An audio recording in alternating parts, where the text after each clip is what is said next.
Welcome back to our Policy School series. In today's episode, we're diving deep into the crucial first steps of crafting a policy paper.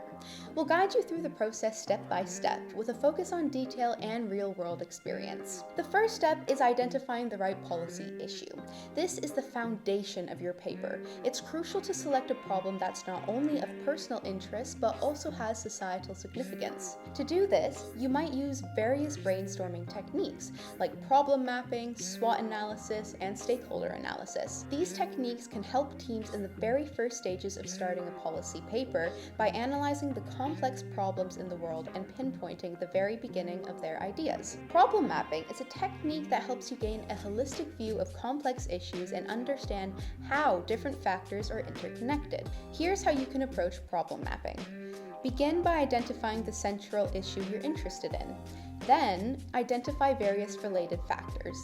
This could be the consequences of the problem, the effects, and implications. Then create a visual diagram that illustrates how these factors are connected. For instance, you might use arrows or lines to show the cause and effect relationships between different elements. Remember, most problems have multiple causes and are often part of larger interconnected issues. Problem mapping not only helps you understand the complexity of the issue, but also provides a visual representation that can be a useful reference when you start your research and analysis. A SWOT analysis is a structured method for evaluating the internal strengths, weaknesses, opportunities, and threats associated with a particular issue. This method allows researchers to be realistic about what they can achieve in policy, helping them to narrow down their focus. Let's look at each of the processes more closely. Consider what advantages the issue or problem might have. Thinking about the networking links this project already has and the skills and abilities the research team provides are useful ways to imagine how your team could develop a policy idea. Think about the shortcomings and challenges related to the issue. This will help with identifying where resources will be needed. Identify potential avenues for positive change. This may look at the positive effects and resources the policy can provide within society. Recognize the external factors that could hinder progress.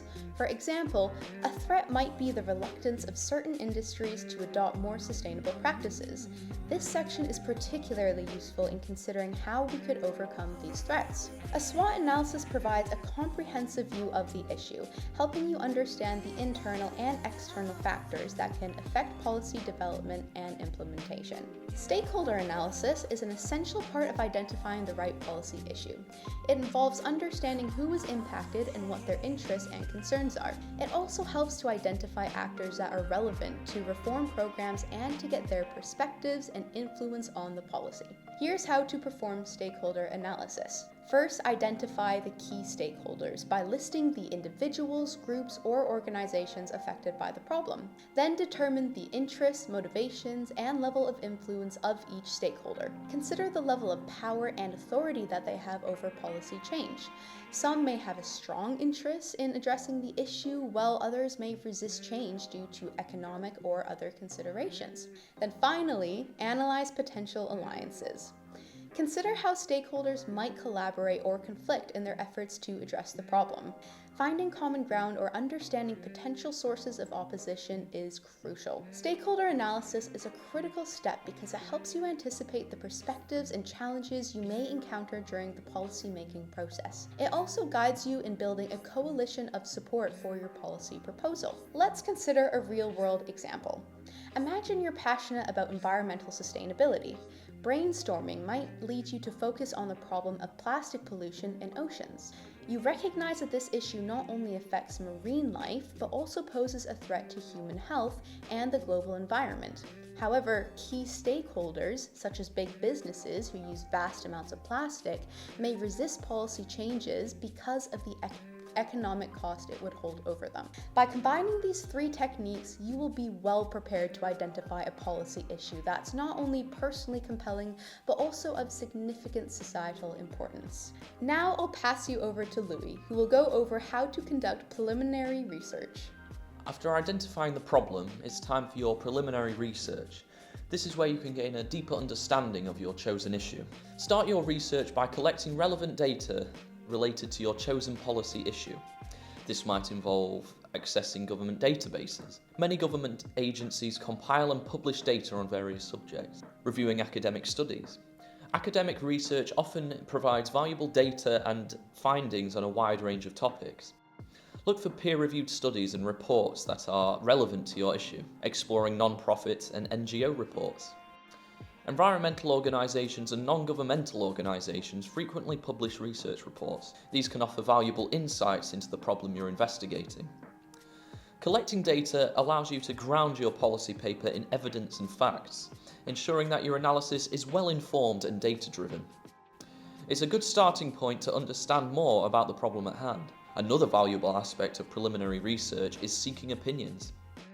Engaging with experts in the field can provide unique insights and perspectives.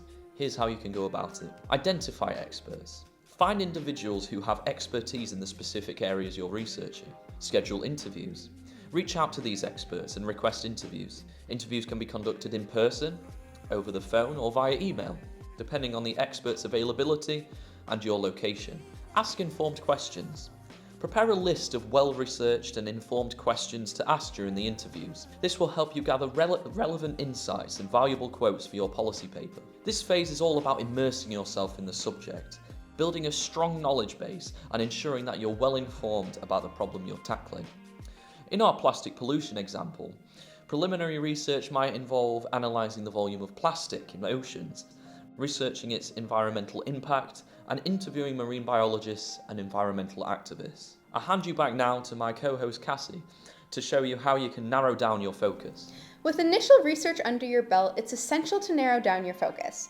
Here are some tips to help you refine your focus effectively. Selecting a specific angle means zeroing in on a particular dimension of or facet of the issue you're researching. This is essential because it allows you to consider how different stakeholders view the problem from certain perspectives. Acknowledging these diverse viewpoints is essential.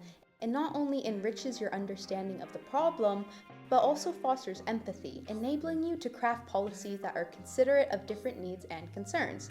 By embracing these varied outlooks, your policy recommendations can be more inclusive and adaptable, catering to the intricacies of each stakeholder group.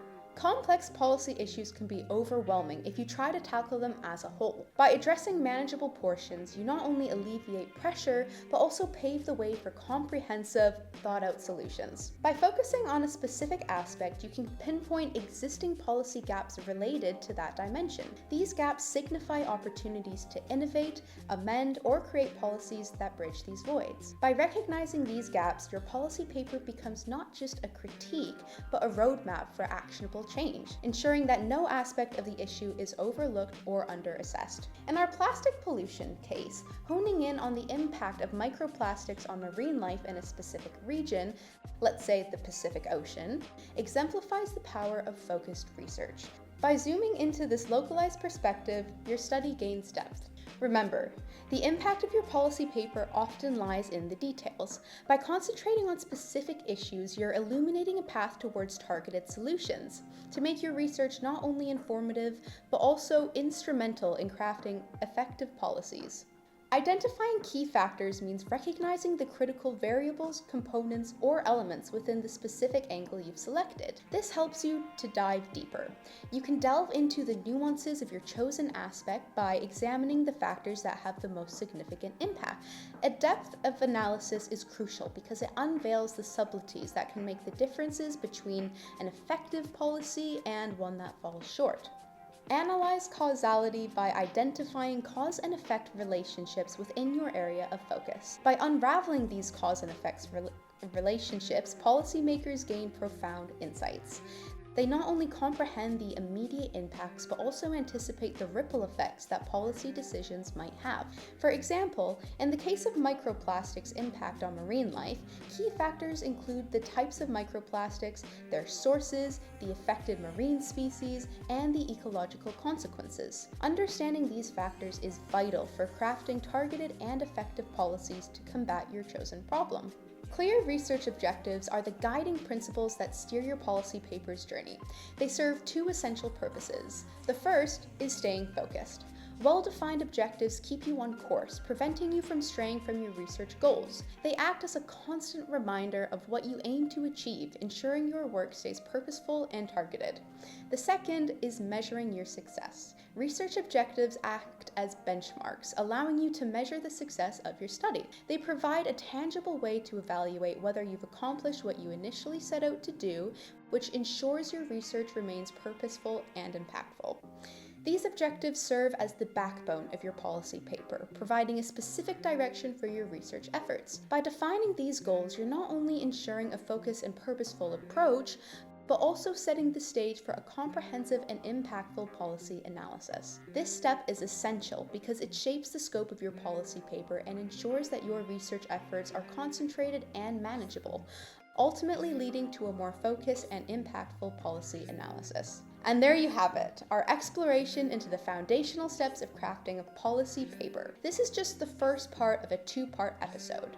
In part 2, we will craft a precise problem statement. This is where your research transforms from a broad exploration into a targeted, impactful policy proposal. Thank you for joining us, and we'll see you then.